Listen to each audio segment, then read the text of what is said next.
Ouais, bien salut à tous. Bon, aujourd'hui on va voir pour faire cette animation là que j'avais postée sur Instagram. Vous voyez, c'est un texte qui est divisé en tout plein de petits cubes.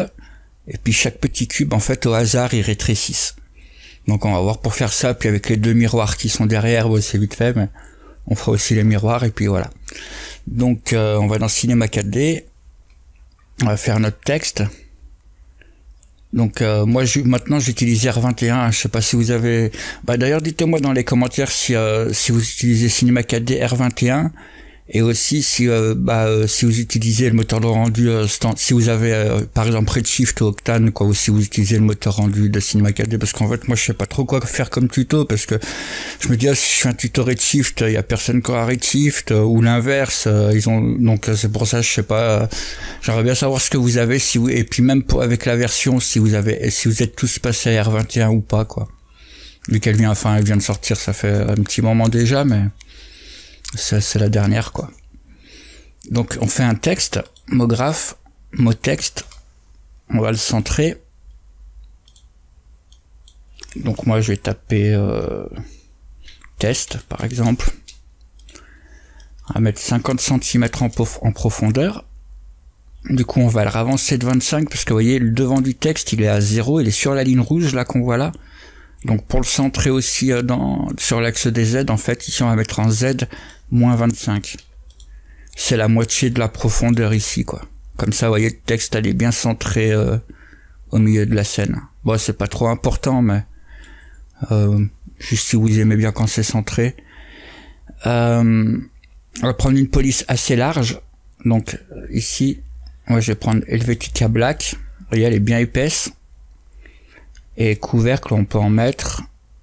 Donc je vais mettre 5 et 5 segments. Voilà.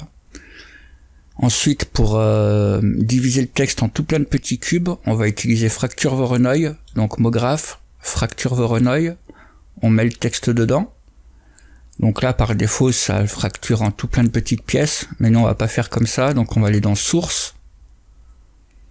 On clique sur Fracture Voronoi. Source. Et on supprime le générateur de points, en fait c'est un générateur qui crée ces points là, donc ça a fait toutes ces fissures, on le supprime. Donc là il n'y a plus de cassure, mais on va en créer avec une matrice, donc mot graphe, et on prend une matrice ici. C'est comme un cloneur, sauf que vous voyez c'est que des cubes.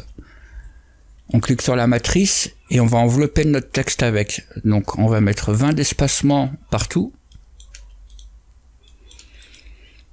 Si vous voulez 20, 20, 20, ça va être la taille des cubes. Vous voyez, ces cubes-là, en fait, ça fait 20, 20, 20. Donc, si vous voulez qu'ils soient plus gros, vous mettez 30, 30, 30. Vous voyez, c'est comme ça. Ou si vous voulez qu'ils soient plus petits, qu'il y en ait plus, on met 10, 10, 10. Par exemple, il y aura beaucoup plus de cubes. Ils seront plus petits. Donc là, moi, je mets 20, 20, 20. Ça devrait faire cette taille-là, à peu près. Et donc comme je vous disais, on va essayer d'englober notre texte. Donc en Z, on va rétrécir le nombre ici, parce que 40, vous voyez, ça fait trop. Vous voyez, c'est pour ça que j'ai centré le texte juste avant à moins 25, comme ça que là on n'a pas besoin de bouger la matrice. Vous voyez, comme ça la matrice, vu qu'elle est centrée aussi, donc c'est pour ça. Donc comme ça c'est bon, on va rajouter en hauteur. Par contre hauteur, faut qu'on bouge, hein, comme ça.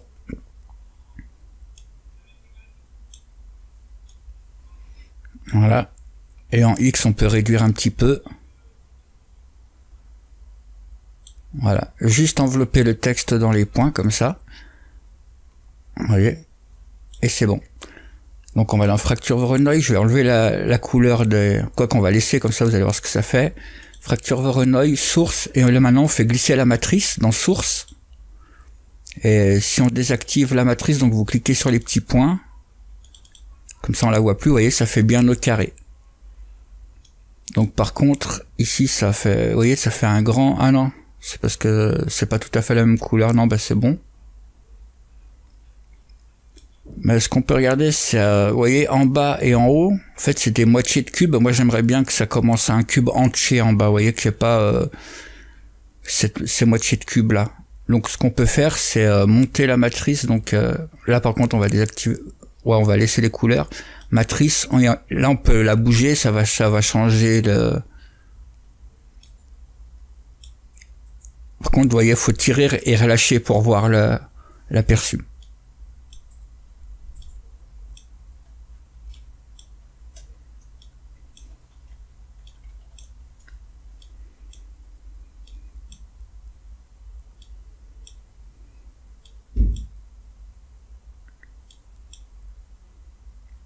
Voilà, comme ça c'est bien, vous voyez, on a un cube entier en bas, un cube entier en haut, puis après au milieu c'est bon, c'est entier aussi apparemment. Donc ça c'est pas trop mal. Et puis bah c'est tout. Maintenant on va enlever la couleur, donc fracture Voronoi, objet, et colorer les fragments, on décoche. On va aller on clique sur fracture Voronoi parce que maintenant on peut ajouter des effecteurs ici. Donc mot graphe, effecteur. Et on prend effecteur matière. Dans effecteur matière, on va changer l'échelle, on va mettre -1. Et dans ombrage, on va aller dans matière, bruit, et on met un bruit. Et là, vous voyez, il y a toutes les pièces qui font toute une taille différente. On clique sur le bruit. On va augmenter un petit peu l'échelle globale. Et jouer un petit peu avec l'écrêtage inférieur, vous voyez, pour pas que ce soit tout qui soit affecté. Donc après vous faites au choix, vous voyez, si vous en voulez vraiment très peu qui soit affecté par l'effet, ça donne ça. Vous voyez, il y a une pièce là, un petit peu derrière, et on peut animer, donc vitesse d'animation, on met 1.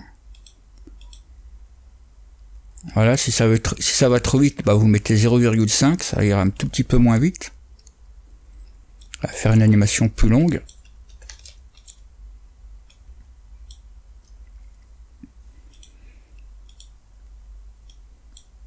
Moi je vais en mettre un tout petit peu plus quand même. Vous pouvez changer le type de bruit aussi, ça va changer. Vous voyez, ça change l'animation.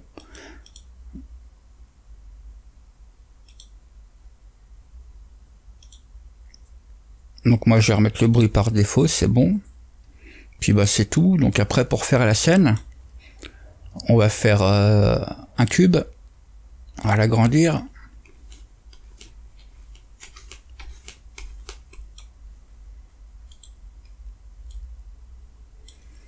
On va l'éditer, donc on le rend modifiable, on clique, faire pause, on se met en mode polygone, on sélectionne les polygones. Ah mais c'est le fracture Voronoi que... Le cube, on le rend modifiable, on supprime les polygones, chaque côté en haut et en haut. On garde juste ça. On va se mettre en mode ligne.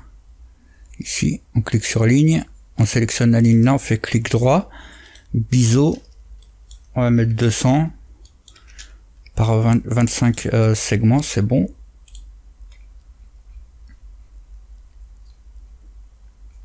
Juste l'avancer un tout petit peu.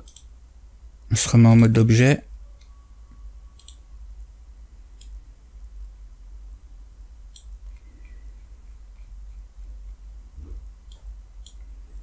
Prendre une caméra. On va mettre 80 ici, distance focale.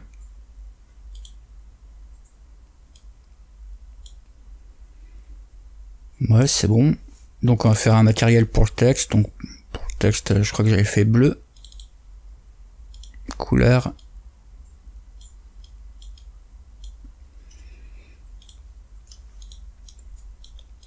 Pour l'arrière-plan, jaune. Jaune orangé.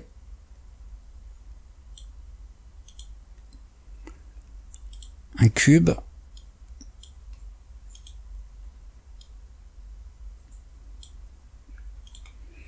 On va lui donner un petit biseau. Donc je vais mettre 5 cm et 5 cm. On va prendre un solide platonicien, l'agrandir un petit peu, et on va prendre le mode de décaèdre.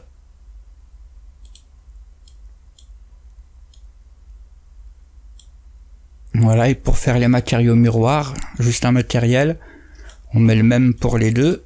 les deux objets, on clique, on met pas de couleur, et dans réflexion, on supprime la spécularité qu'il y a par défaut, on fait ajouter JGX. Et là, on va mettre rugosité 2. Si vous mettez à 0, rugosité, en fait, si vous voulez, ça floute. Les réflexions là, elles sont quasiment parfaites. Si je mets par exemple 25, vous voyez, on voit presque plus le sol dans la réflexion, c'est flouté, quoi. Donc si vous mettez 0, vous voyez, ça fait vraiment comme un miroir. Donc, moi, je mets tout le temps un tout petit peu de rugosité, pas beaucoup, ça se voit même pas, presque pas qu'il y en a, mais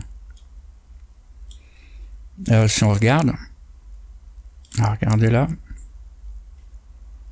Voilà, donc on a bien les réflexions, comme dans un miroir. On va ajouter un biseau ici sur le solide platonicien. Donc solide platonicien, on va ici dans les modificateurs, et on va prendre biseau. Et on va mettre décalage 5 et 5. Voilà. On va ajouter une lampe.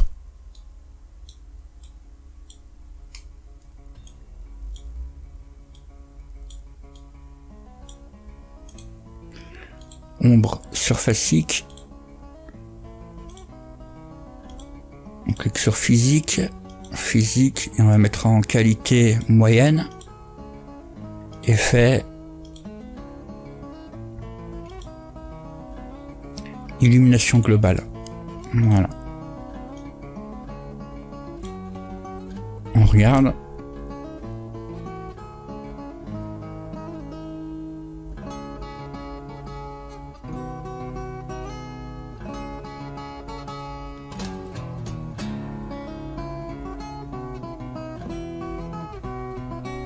Voilà. Donc voilà. Donc c'est tout pour ce tutoriel. J'espère qu'il vous sera utile. Je vous dis à très bientôt pour un nouveau tuto. Allez, bye bye.